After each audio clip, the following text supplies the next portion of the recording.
આવો જય સ્વામિનારાયણ. જય સોમનારાયણ. ચાતુર્માસ ચાલે છે ને એટલે સત્સંગ કરવા આવ્યા છે. બધાય સાથે જ આવ્યા છે. જો ચાતુર્માસ છે ને એટલે આપણે થોડોક સત્સંગ કરીએ. ભગવાન કીધું કે ચાતુર્માસમાં વિશેષ ભજન કરવું એટલા માટે. તો આપણે આજે વચનામૃત લેવું છે. તો કેટલામું વચનામૃત આપણે લેવું છે આજે? ધ્યાનનો કરાવો ને, પ્રથમનું 5મું છે ને, એ કરાવો તો ધ્યાન થાય ને. સારું, હાલો તો 5મું કરવું છે ને. હા. વર્ણિવેશ રમણીય દર્શનમ મંદહાસ રુચિરાનનાંબુજમ પૂજિતમ સુરનરોત્તમૈર્મુદા ધર્મનંદનહં વિચિંતય. સહજાનંદ સ્વામી મહારાજની જય. નારાયણ મુનિ દેવની જય. સ્વામિનારાયણ હરે, સ્વામિનારાયણ હરે. સંવંત 1876 માક્ષર સુધી અષ્ટમીને દિવસ શ્રીજી મહારાજ શ્રી ગરડા મધ્યે દાદા ખાચરના દરબારમાં વિરાજમાન હતા અને સર્વ શ્વેત વસ્ત્ર ધારણ કર્યા હતા અને પોતાના મુખારવિંદની આગળ પરમહંસ તથા દેશ દેશના હરિભક્તની સભા ભરાઈને બેઠી હતી. ભગવાન ક્યાં બેઠા ખબર છે? દાદા ખાચરના દરબારમાં. અને મહારાજે શું પહેર્યું હતું? કેવા વસ્ત્રો? શ્વેત વસ્ત્ર. ભગવાને પડથારો એટલા જ માટે સંતોએ પેલા લખ્યો કે આપને આમ યાદ આવે કે ભગવાન આવી રીતના બેઠા હતા, બધા સંતો ભક્તો સભામાં બેઠા છે અને હું એ સભામાં મારાના ચરણોમાં બેઠો છું. અને પ્રશ્ન ઉત્તર, મહારાજ ક્યારેક પ્રશ્ન પૂછે, સંતો જવાબ આપે, ક્યારેક સંતો પ્રશ્ન પૂછે ને મહારાજ જવાબ આપે, એટલે આપને જાણવા મળે. અને એટલે મહારાજ આ સંતોએ પડથારો લખ્યો છે બધા વચનામૃતમાં. પછી શ્રીજી મહારાજ બોલ્યા, જે રાધિકાએ સહિત એવા જે શ્રી કૃષ્ણ ભગવાન તેનું ધ્યાન કરવું અને ધ્યાન કરતા મૂર્તિ હૃદયને વિશે ન દેખાય તો પણ ધ્યાન કરવું, પણ કાયર થઈને તે ધ્યાનને મૂકી દેવું નહીં. એવી રીતના જે આગ્રહવાળા છે તેની ઉપર ભગવાનની મોટી કૃપા થાય છે અને એની ભક્તિએ કરીને ભગવાન એને વશ થઈ જાય છે. મહારાજામાં અત્યારે આ 5મું વચનામૃત નાનું જ છે, પણ ફક્ત એક જ પ્રશ્ન ભગવાનને સ્પેશિયલ ધ્યાનનું કહેવા માટે વચનામૃત નાનું એવું કર્યું છે. પણ નાનું છે પણ આપને સેટ અક્ષરધામમાં પહોંચાડે એવું છે. કેમ કે ધ્યાન કરવાથી કારણમાં રહેલી વાસના ટળે. ધ્યાન 4 પ્રકારના છે, ખબર છે ને? કયા કયા 4 પ્રકારના? સાંગ, ઉપાંગ, સલીલ અને સપાર્ષદ. સ્ટેપ બાય સ્ટેપ તમે કહો ને તો પેલા સલીલ ધ્યાન આવે. સલીલ એટલે ભગવાનના લીલા ચરિત્ર. જો આપણી વૃત્તિ અત્યારે આમ ફેલાયેલી હોય, કેમ કે તમે ડાયરેક્ટ જ ધ્યાન કરવા બેસી જાઓ સાંગ ધ્યાન, તો આપણા સંકલ્પ વિકલ્પ એકદમ આપને આડા આવરણ કરશે. એટલે ભગવાન પેલા આ સલીલ ધ્યાન, એટલે ભગવાન જે લીલા કરતા હોય ને એ ધ્યાન આપણે કરવાનું. મહારાજ જમાણકી ઉપર જાય છે, ઘેલા નદીમાં સ્નાન કરે છે, ભગવાન તરતા હોય, હું દર્શન કરતો હોય, અથવા ભગવાનને પુષ્પના હાર પહેરાવું છું, ભગવાન પીરસતા હોય પંક્તિમાં, ભગવાન ક્યારેક આપણે સાથે જાતા હોય લક્ષ્મીવાળી, એ બધા ચરિત્ર, એ ચરિત્રનું ધ્યાન એટલે સલીલ ધ્યાન. કેમ કે આપણી વૃત્તિ ફેલાયેલી હોય એટલે આપણે એને વૃત્તિને સ્થિર કરવા માટે પેલા ભગવાને ક્યાં ક્યાં લીલા ચરિત્ર કર્યા એ આપણે ધ્યાન કરાય. પછી થોડીક વૃત્તિ ભગવાનમાં રહી એટલે સપાર્ષદ ધ્યાનમાં એવું હોય કે મહારાજ ઢોલિયા ઉપર બેઠા હોય, બાજુમાં ગોપાલ સ્વામી, મુક્તાન સ્વામી બેઠા હોય, મુજી બ્રહ્મચારી મહારાજને ચમર ઢોળતા હોય, ભગુજી છડી લઈને ઊભા હોય અને મહારાજ એવી રીતના બધા વાતચીત કરતા હોય, હું આપણે સાંભળતા હોય એવું. એ સપાર્ષદ ધ્યાન. ભગવાન અને એના પાર્ષદો, આ સપાર્ષદ ધ્યાન કહેવાય. પેલું સલીલ ધ્યાન, જે આપણી વૃત્તિ ફેલાઈ હોય એને સંકેલવા માટે ભગવાનના ચરિત્ર જોવાના અને દર્શન કરવાના, ભગવાન આ ચરિત્ર કરતા માણકીએ જતા હોય એ બધું. અને પછી સપાર્ષદ એટલે આપણી વૃત્તિ થોડીક સંકેલાની, એટલે ભગવાન અને પાર્ષદો એ જ બે જોવાનું. ત્રીજા નંબરનું ધ્યાન ઉપાંગ ધ્યાન, કે ભગવાને જે જે શણગાર સજાવ્યો, મહારાજે ફૂલનો હાર પહેર્યો છે, સોનાનો હાર પહેર્યો છે, એક નાનો સોનાનો ટૂપિયો પહેર્યો છે, સુંદર મજાની મહારાજે મસ્તક ઉપર પાઘ ધારણ કરી છે, 2 હાથમાં સોનાના કડા પહેર્યા છે, સોનાના ઝાંઝર પહેર્યા છે, કમરે કંદોરો પહેર્યો છે. આ બધું ઉપાંગ ધ્યાન કહેવાય, ભગવાનના શણગાર. જો પેલા સલીલ ધ્યાન એટલે ભગવાનના ચરિત્ર, એટલે થોડીક વૃત્તિ હંકેલાની, પછી ભગવાન અને પાર્ષદો સપાર્ષદ ધ્યાન, એથી થોડીક વધારે વૃત્તિ આપણી હંકેલાની ભગવાન તરફ. પછી ત્રીજું ધ્યાન ઉપાંગ ધ્યાન, એ મહારાજના ખાલી મૂર્તિ અને ભગવાનના શણગાર. પછી એમાં ભગવાનના પાર્ષદ કે સંતો કોઈ દર્શન આપણે નથી થતા, ખાલી ભગવાન અને મહારાજે જે જે શણગાર સજ્યા છે એના દર્શન કરવાના. છેલ્લું સાંગ ધ્યાન, પછી ભગવાનની મૂર્તિમાં જે જે ચિહ્ન છે, ભગવાનના એકો એક અંગને નિરખવા, એ છેલ્લું ધ્યાન. એ બહુ જ અઘરું છે આપણા માટે. અત્યારે આપણે હજી આપણે ધ્યાનમાં શીખી રહ્યા છીએ એટલા માટે. તો ભગવાનના જમણા ચરણના અંગૂઠામાં ઊભી રાતીની રેખાનું ચિહ્ન છે, મહારાજના ડાબા કાનમાં એક તિલ છે, એવી રીતના ભગવાનના એકો એક અંગમાં તિલ છે એના દર્શન કરવાના. સુંદર નાસિકા નમણી છે, અણિયાળી આંખો છે, એ મૂર્તિના એકો એક અંગનું એ છેલ્લું ધ્યાન કહેવાય. પણ એમાં એકદમ મનની એકાગ્રતા જોઈએ. સ્થૂળ અને સૂક્ષ્મ બે દેહથી પર, રજોગુણ, તમોગુણ, સત્વગુણ, 3 ગુણથી પર બ્રહ્મ સ્વરૂપે થઈ અને આપણે અક્ષર સ્વરૂપે થઈને પછી એમાં આપણા આત્માની અંદર પરમાત્માને બેહારી અને પછી એ મૂર્તિનું ધ્યાન કરવું. એ અંગો અંગનું ધ્યાન કરવું, એ સાંગ ધ્યાન કહેવાય, ઉત્તમ ધ્યાન કહેવાય. એટલે આપણે 4 પ્રકારના ધ્યાન જોયા. એટલે આપણે અત્યારે ધ્યાનની શરૂઆત કરી છે. હવે આપણે એમ થાય છે કે મારે હવે અનેક જન્મથી આપણે ભટક્યા છે, હવે આપણે કલ્યાણ કરવું છે ભગવાનના ચરણોની સેવામાં, ભગવાનને રાજી કરવા છે. તો મહારાજે કીધું કારણમાં રહેલી વાસના બળશે ને તો મહારાજ કે કલ્યાણ થશે એમ. સ્થૂળમાં, સૂક્ષ્મમાં, કારણમાં 3 વાસના, 3 જગ્યા, એટલે 3 દેહમાં આપણે વાસના હોય છે. અને આપણે સ્થૂળ દેહને આપણે શાંતિથી બેસીને આપણે ધ્યાન કરવા બેસીએ એટલે આમ કીડી મકોડી કરડે ને તો આપણે ધ્યાન જ ન હોય, ખબર જ ન હોય. સ્થૂળ દેહ જીત્યો કહેવાય. જયારે ધ્યાન કરવા બેન 3 દેહને જીતવો પડે. પછી સ્થૂળ જે દેહ જીત્યા પછી આપણે જયારે મહારાજની મૂર્તિ અંતરમાં જોતા હોય ત્યારે સૂક્ષ્મ દેહ આપણે નડે, એટલે સંકલ્પ વિકલ્પ થાય. હવે એને કેમ ટાળવા? તો કે વિચારે કરી હું તો આત્મા છું, દેહ નથી.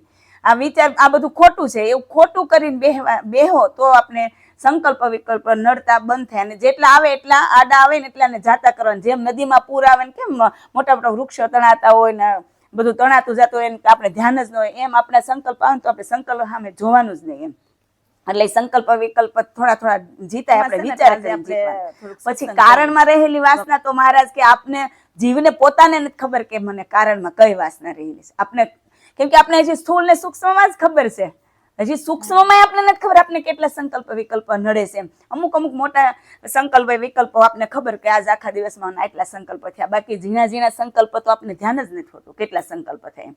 એટલે એ 2 દેહ જીત્યા પછી કારણને જીતવા મહારાજ કીધું ને કે મહારાજ કે કારણને જીતવા ને તો ધ્યાન જ કરવું પડશે. ભગવાનની મૂર્તિનું ધ્યાન કરવાથી કારણમાં રહેલી વાસના ટળે, બાકી ટળે જ નહીં. ગમે એટલું તમે ભજન કરો, અખંડ સ્મૃતિ થઈ જાય ને તો જો કારણમાં વાસના છે ને તો જન્મ મરણ લેવડાવશે. એટલે કારણમાં રહેલી વાસના ટાળવા ધ્યાન કરવાનું. મહારાજે વચનામૃતમાં બતાવ્યું કે આંબલીનો બીયો હોય તો એને તમે એમને સાલ ઉખેડવા જાવ ને તો કઠણ પડે, ઉખડે જ નહીં. અને તમે જો સેજ શેકી નાખો તો આમ જરીક ચપટીને ચોળો ત્યાં ઉખડી જાય ને. એમ જો તમે ભજન આપ તો કરીએ છીએ, ભજન કરી, મંદિરે જાઓ, માળા કરી, બધું કરી, પણ ઈ કરતાય કારણમાં રહેલી વાસના ટાળવા ધ્યાન કરશો ને તો જલ્દી તમારી વાસના ટળશે. આંબલીના બિયાની જેમ જો એ આંબલીના ઉપર બિયાનો ફોતરો હતો પણ અંદર કેવો એકદમ વ્હાઈટ આંબલીઓ નીકળશે તમે ખોલશો એટલે. એમ આપણા કારણમાં રહેલી વાસના ટળશે એટલે તરત આત્માને દર્શન થાય, એકદમ તેજોમય આત્મા. ધ્યાન કરાવો. હાલો આપણે આગળ હમણાં ધ્યાન કરાવ્યું, થોડુંક વચનામૃત પૂરું કરી દો પછી ધ્યાન કરો. એટલે કારણમાં રહેલી વાસના ટળશે એટલે આત્માનો દર્શન થાય ને એની અંદર પછી પરમાત્માના દર્શન થાય. એટલે કારણમાં રહેલી વાસના ટાળવા માટે ધ્યાન તો કરવું જ પડશે. સ્મૃતિ પેલા ભજન શ્રેષ્ઠ છે, એ કરતા સ્મૃતિ, ભગવાનની અખંડ સ્મૃતિ એ શ્રેષ્ઠ છે, એ કરતા ધ્યાન શ્રેષ્ઠ છે. કેમ કે ધ્યાનમાં કારણમાં રહેલી વાસના ટળે. તો આપણે જાગુબેન કહે છે ધ્યાન કરાવો. તો અત્યારે આપણે આ વચનામૃત પૂરું થાય છે, કેમ કે ભગવાને કીધું ધ્યાન કરવું. એટલે આપણે એક જ પોઈન્ટ આપણે અત્યારમાં પકડવાનું છે કે બસ હવે આપણે ધ્યાન કરવું છે કારણમાં રહેલી વાસના ટાળવા માટે અને ભગવાનને રાજી કરવા માટે. જો કારણમાં રહેલી વાસના ટળશે તો જ આપણે અક્ષરધામ મળશે. નહીતર વરહાખેર હતા એમને 3 જન્મનું જ્ઞાન હતું, પણ એમને છેલ્લે એક જ સંકલ્પ થયો કે મારી ઘરે દીકરો ને મારી દીકરીને ઘરે દીકરો નહીં, એટલે તરત એની દીકરીને ઘરે દીકરો થઈને આવવું પડ્યું. એમ જો આપણે ભજન કરતા કરતા વાસના ટળતા જો એકાદો સંકલ્પ રહી જાય તો જન્મ મરણ લેવડાશે. એટલે સંકલ્પ માત્ર વિરામ પામવા માટે આપણે કારણમાં રહેલી વાસના ટાળવા માટે ધ્યાન કરવું પડશે. એટલે આજથી આપણે બધાએ ધ્યાનનો નિયમ લેવાનો છે. એટલે આજ પહેલું ધ્યાન જાગુબેન કહીશ તમે કરાવો તો આપણે થોડીક વાર ભગવાનની મૂર્તિ જોવા માટે આપણે સીધું સાંગ ધ્યાન કરશું. આપણે ખાલી શીખવા માટે અત્યારે કરીશું. એટલે આપણે થોડીક વાર માટે ધ્યાન કરીએ. બધાએ ટટ્ટાર બેસવાનું, આંખો બંધ, બંને હાથ ખોળામાં. ઊંડા ઊંડા 2-3 વાર આપણે શ્વાસ લેશું, જેને કરીને આપણું મન થોડુંક સ્થિર થાય.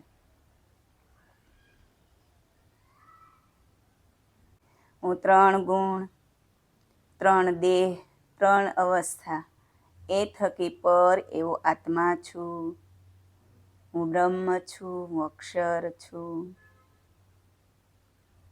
હું તેજનો અંબાર છું. મારા તેજના મધ્યને વિશે મહારાજ અખંડ બિરાજમાન છે. મહારાજના બંને કોમલ ચરણો છે, એકદમ મુલાયમ ગુલાબી મહારાજના બંને ચરણો. મહારાજના જમણા ચરણના અંગૂઠામાં ઊભી રાતી રેખાનું ચિહ્ન છે.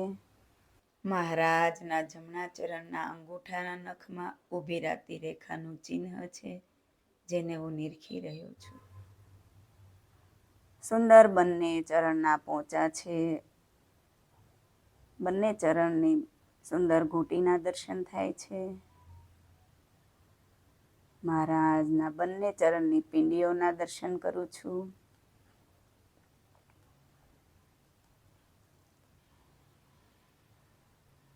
મહારાજની કોમળ કટી, બંને બાજુ ધોતી પહેર્યાના ઘસારાના શામ ચિહ્ન છે, જેના હું દર્શન કરું છું.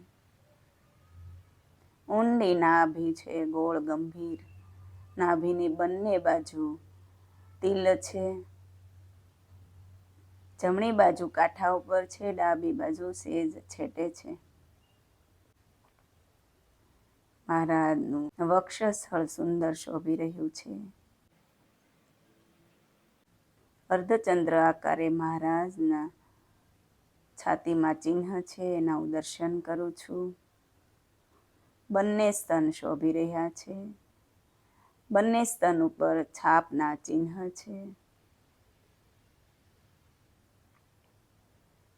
મહારાજના કંઠના ખાડામાં એક તિલ છે, એના ઉપર એક તિલ છે, અને દાઢીની નીચે એક તિલ છે. જમણા કાનની બુટી ઉપર એક તિલ છે, ડાબા કાનની માહિલી પર એક ચિહ્ન છે. ગુલાબી ગુલાબી ઓષ્ટ છે. મહારાજના વિશાળ ભાલમાં તિલક ચાંદલો કરેલો છે. ગુલાબી ગુલાબી ઓષ્ટ છે. મહારાજના નાસિકા નમણી છે. જમણા ગાલે તિબકડી શોભી રહી છે. મહારાજના જમણા ગાલે તિબકડી શોભી રહી છે. તિબકડીમાંથી ધીમું ધીમું તેજ નીકળી રહ્યું છે. મહારાજની બંને અણિયાળી આંખો છે. મહારાજની આંખોમાં એકદમ પતલી લાલ રેખાના દર્શન થાય છે. મહારાજે વિશાળ ભાલમાં તિલક ચાંદલો કરેલો છે. મહારાજ મંદ મંદ હસી રહ્યા છે. મહારાજ હસે છે ત્યારે બંને ગાલે ખાડા પડે છે. મહારાજ અમી દ્રષ્ટિથી મારી સામું જોઈ રહ્યા છે. હું મહારાજની સામું જોઈ રહ્યો છું. મુનિઓના પણ ધ્યાનમાં ન આવે એવા અનંત કોટી બ્રહ્માંડના માલિક સર્વોપરી ભગવાન શ્રી હરિકૃષ્ણ મહારાજ મારી સામું અમી દ્રષ્ટિથી જોઈ રહ્યા છે. હું મહારાજની સામું જોઈ રહ્યો છું. મહારાજ સેજ વધારે હસે છે ત્યારે દાડમની કળી સમાન દાંતના દર્શન થાય છે. કમળના પત્ર સમાન રક્ત એવી જીવહાના દર્શન થાય છે. મહારાજના એકો એક અંગને હું નિરખી રહ્યો છું ને ધન્ય ધન્ય થઈ રહ્યો છું. સહજાનંદ સ્વામી મહારાજ. જો આવી રીતના આપણે રોજ હવે ભગવાનનું ધ્યાન કરશું, તમને બહેન કેવું લાગ્યું ધ્યાન? બહુ મજા આવી. અમે તો કરશું, પણ જો તમને ગમ્યું હોય ને તો તમે બધા પણ આ વિડીયો ધ્યાન કરજો. અને આ વિડીયો જો ગમ્યો હોય ને તો લાઈક કરજો, શેર કરજો, અને સબસ્ક્રાઇબ ન કર્યું હોય ચેનલને તો સબસ્ક્રાઇબ કરી દેજો. જય સ્વામિનારાયણ. જય સ્વામિનારાયણ.